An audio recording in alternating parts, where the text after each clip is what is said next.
Hello বন্ধুরা, কেমন আছেন? আশা করি সবাই ভালো আছেন। তো আজকে মিনি ব্লগটা বাড়িতে দেখে শুরু করলাম, যেহেতু খেতে যাবো, খেতটা দিকে আসি। যেহেতু বহুত দিন ধরে আমি খেতটা গাড়ছি, 1 মাস হলো খেতের বগলে যাইনি, এবতির সার পানি দিয়েতে আইছি।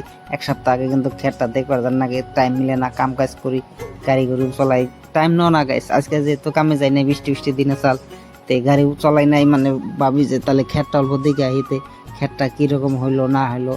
তো ক্ষেতে বর্তমান পানি তো বড়িয়া পড়তেছে, হিসাবে ক্ষেত তো ভালোই হার নাগে। তো ক্ষেতে সার দিয়ে আইছিলাম 1 সপ্তাহ আগে, তথাপি দেখি ক্ষেতটা নিরান টিরান নাগে নিহিতে আস্তে আস্তে ডুকডুক করে গাড়িটা থুয়ে কিন্তু মেলা করলাম ক্ষেত মিহি। তো জঙ্গল তথাপি ঝুক টুক দিকে ডরাই আমি, ক্ষেত তো দূরে থেকে